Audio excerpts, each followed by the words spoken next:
일단 그 난임의 원인을 평가하기 위해서 우리가 해볼 수 있는 첫 방문 필수 검사로는 그 호르몬 검사와 그리고 난소 예비능 검사라고 해서 난소 나이, 쉽게 말하면 난소 나이를 보는 검사, 그리고 초음파 검사가 있습니다. 그래서 먼저 호르몬 검사에 대해서 설명을 조금 드리면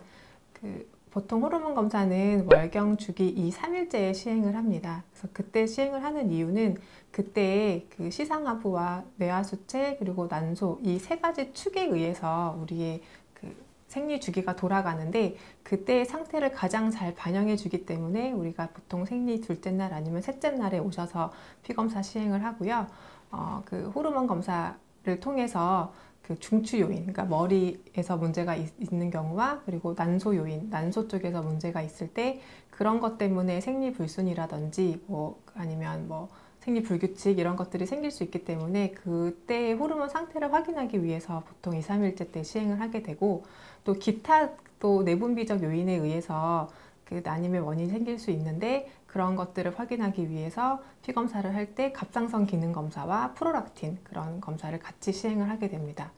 그리고 이제 두 번째가 아까 난소 예비 능력, 그러니까 흔히 쉬운 표현으로는 난소 나이라고 하는데 난소 나이를 이제 보는 검사를 우리가 피검사와 초음파 검사로 할 수 있고, 그래서 피검사로 하는 검사가 흔히 많이 들어보셨을 거예요. AMH라고 해서 난소 나이를 보는 검사고, 그 AMH는 남포에서만 분비되는 호르몬입니다. 그래서 남포에서만 분비가 되기 때문에 그 수치와 내가 가지고 있는 남포의 개수가 비례를 한다고 이제 보고 있고, 그렇기 때문에 그 수치를 통해서 내 난소 나이가 몇 살인지 이렇게 좀 판단을 할 수 있습니다. 그리고 초음파로도 내 난소 나이를 알 수가 있는데 그것도 보통 월경 초기에 초음파 시행을 해서 그 남포의 개수를 좀 측정을 하는 건데 보통 2에서 10mm, 그러니까 작은 남포를 동남포라고 하는데 그 동남포 개수가 많을수록 내 난소 나이는 어리다 이렇게 이제 볼 수가 있고 그 두 가지를 통해서 난소 나이를 볼 수 있습니다.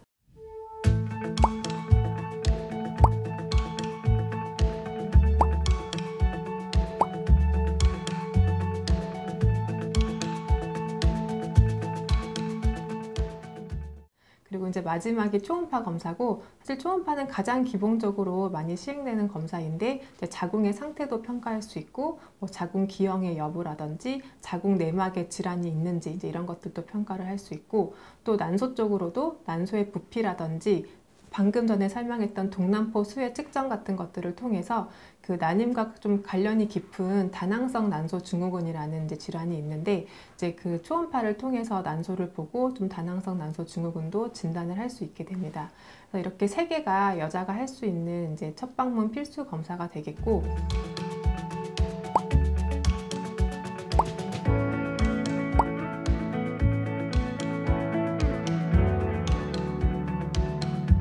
난임으로 오시는 분들 중에 꼭 부부가 함께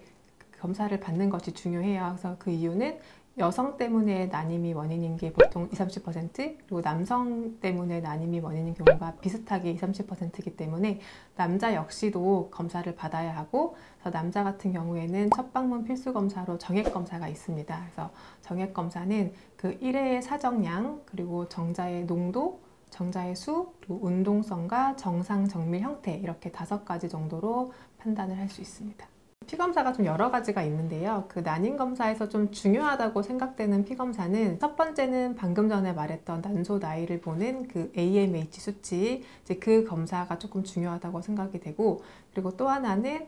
방금 전에 또 설명했던 월경주기 2, 3일째에 시행하는 호르몬 검사 중에 그 남포 자극 호르몬이라는 수치가 있습니다. 그래서 그 두 가지에 대해서 조금 설명을 드리면, 남포 자극 호르몬은 말 그대로 남포를 키우는 호르몬입니다. 그래서 그 호르몬에 의해서 남포가 자라게 되면 그 남포 때문에 또 여성 호르몬이 분비가 되는데, 여성 호르몬이 잘 분비가 안 된다면 뇌에서 그거를 인지를 해서 또 남포 자극 호르몬을 더 분비를 시키게 됩니다. 그래서 남포 자극 호르몬을 측정을 했는데 만약에 수치가 10에서 15 이상 증가되어 있다면 이제 그것을 보고 우리가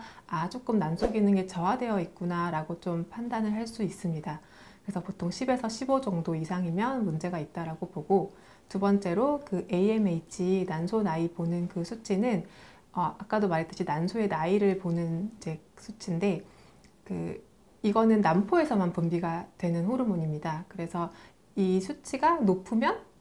난포도 많다는 거고, 그러면 그만큼 내 난소의 나이는 어리다라는 걸 뜻하는데, 이제 이상적인 AMH 수치는 보통 20대 때는 4에서 5 나노그램 퍼 밀리리터 정도로 측정이 되고, 35세 전후로 해서 감소를 하기 시작해서 3 정도 측정이 되고, 이제 폐경기에 가까워지면 거의 0으로 측정이 되는 이제 그런 수치